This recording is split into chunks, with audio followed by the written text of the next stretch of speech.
Well, welcome, folks, to this edition of the 700 Club. Hey, maybe you'll get to keep more of your money. How about that? Woohoo! And you can see if it's going to go to Washington for taxes. The president says, no, we want you to help get the economy growing again. We might actually see 3 or 4% growth. And I think many young people have never seen an economy that grows that fast. Well, the White House is releasing the blueprint today for the president's plan. And now the administration and Congress will get to work on a final bill. Caitlin Burke has the story. Massive tax cuts? Check. President Trump's tax plan expected to fulfill yet another campaign pledge. The president's guidelines are expected to focus on cutting tax rates on businesses from 35% to 15%, and cutting taxes plus increasing deductions for individuals.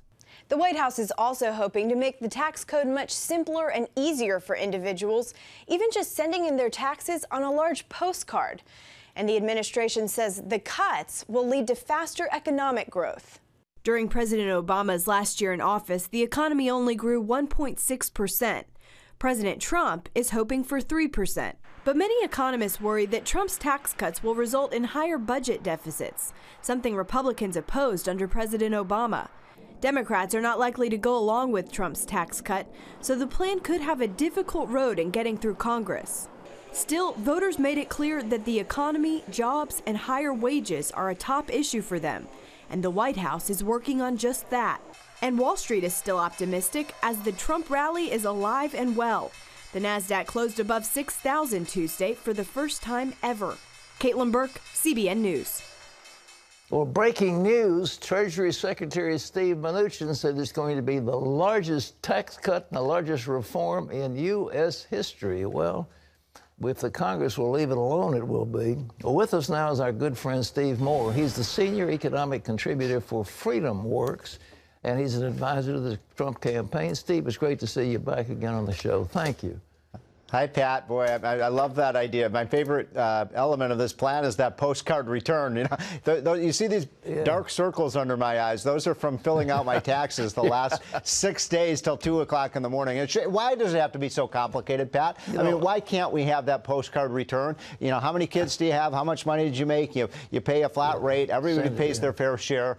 We've been waiting for 30 years for that, and I've been waiting for this day for a long time, so I am excited. You know, I majored in tax law at law school, and I used to fill out my own taxes. I haven't filled taxes out in years. I don't understand what to say, and they jumped all over me. They said, well, stop trying to do that. We'll let Price Waterhouse do it. And so you don't have any idea what you're doing anymore. Well, look, well, you know, yes, go ahead. You're right about that. Let me just add one thing, Pat. You know, one of the reasons we have to have such a gigantic IRS. Did you know there are over 50,000 people who work at the IRS, agents who are looking at every financial transaction you're making? If we keep the tax system simple, the IRS doesn't have to be looking over your shoulder in terms of every decision that you make. I think the American people have waited a long time for this. But you also made a good point at the outset of this that, you know, a lot of young people have never seen 3% growth, and 3% growth isn't even that great. I mean, you know, under the Reagan years, you remember this, we had quarters and years where we had 5, 6, 7, 8% growth. That's what we should be striving for in this country. It'll solve so many of our problems. All right, that Congressional Budget Office, they just have nothing but, you know, gloom and doom, and the glass is always half empty, always with them. Well, look, we've got this enormous debt. We're talking about servicing the debt. You have pointed out very cogently that if we have the growth, the debt can take care of itself. Tell us about how that works. Well, just that, you know, if we keep growing at less than 2%, as your report just indicated, we're never going to get to a balanced budget. You just don't have enough people working. You don't have companies profitable. You don't have the startups that make America great. We've got to get this economic growth rate up. If we just go to 3% growth, and that's not shooting for the moon, Pat. You know, that's actually less than we've grown historically. But if we just get up to 3%, the debt burden will start to reduce. If we keep growing at less than 2%, we're going to see rising debt. We're going to look like Greece and Puerto Rico pretty soon. So these stakes are very high. The centerpiece of the Donald Trump plan, which is something I worked on a year ago with Donald Trump, and he hasn't wavered from this, and that's fantastic, Get the business tax rates down. We're the highest in the world. My goodness, you saw what happened in the elections with France. Even France wants to cut their business taxes. Sweden, Russia, we have a higher tax rate in the United States. I mean, this is not a laughing matter, actually. We have a higher tax rate than Russia, Sweden, France, Germany, Japan. How can we compete in that kind of world? Well, now, are we talking now about a quick fix, cutting rates, or are we talking about an overhaul of the overall tax code? Both. Yeah, now I think what's going to come first, Pat, and we'll find out later about exactly what the plan is going to entail, but the centerpiece of the plan will be cutting those rates. But Donald Trump and Steve Mnuchin have been talking a lot about that postcard return, vastly simplifying the tax system. Everybody in the country except tax accountants loves that idea.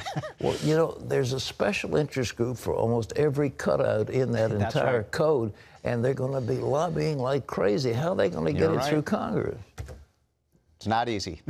It is not easy. You're exactly right. I mean, you know, on K Street, down the street from where I'm sitting right now, there are hordes and hordes, hornets' nests of special interests that are going to fight this. So I'm not saying this is going to be easy, Pat. We need the people to tell Congress, get this done, because, you know, every special interest group is whispering into Congress's ear, you know, keep the deduction for this and that, and bull sperm and windmills and all, you know, NASCAR racetracks and all this stuff. You wonder how this stuff ever got in the tax code in the first place. You're looking at 15% corporate rate, cutting that, and the individual rate will go to what, 25, 20%?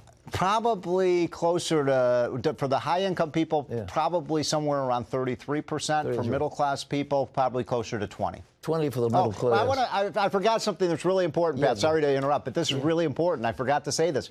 Every small business in America is going to get a tax cut. You know this. There are 26.5 million small businesses in this country. Every one of those is going to see a reduction in their taxes. And this is not that complicated, right, Pat? If the small businessmen and women in this country have more money after they, you know, at the end of the year, they can plow that more money back into the business, expand the business, hire more workers. I don't understand why liberals don't get this. Well, these guys are so-called S-corp, or are they corporations? S-corps. They're individual. Yeah, but I just call them small businesses. They're just small businesses that don't pay the corporate tax rate, and they're paying tax rates, Pat, as high as 40%.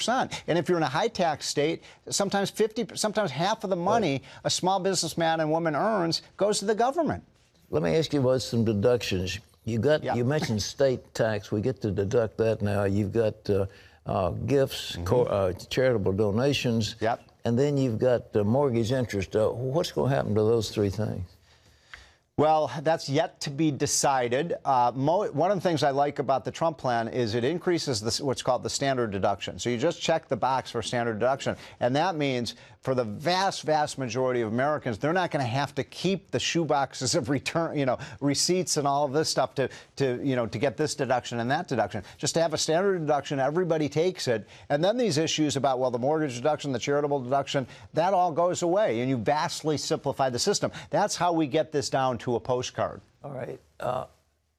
Can they get this thing through this year, you think? I mean, yes?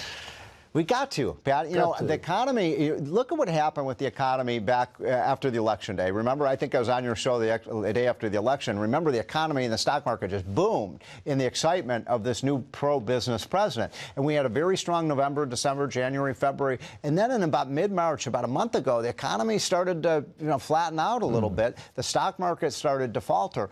And the reason was people were getting nervous about this tax cut not happening. And businesses are ready for this. They want it. They want to expand. So my advice to Congress, get going on this. It's taking too long. You remember this in August of 1981.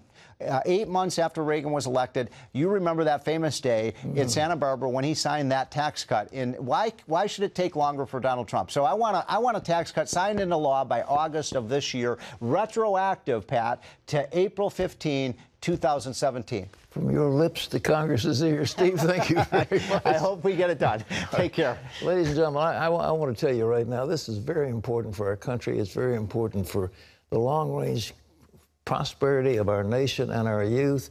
And we shouldn't be fighting, partisanship on this one. It ought to be a bipartisan effort, and it'll be good for everybody. And I think it's time you get hold of your congressman, let them know you're in favor of tax reform, and it's got to be done now. They can't delay on this thing. There's no reason to.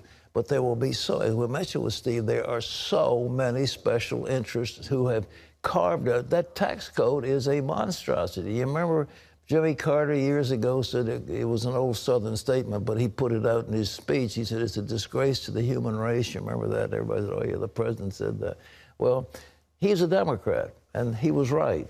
Republicans said the same thing, but it's got to be fixed. And so you got taxes and you've got reform of Obamacare. If he can get those things through, it will dramatically transform this nation's economic prosperity.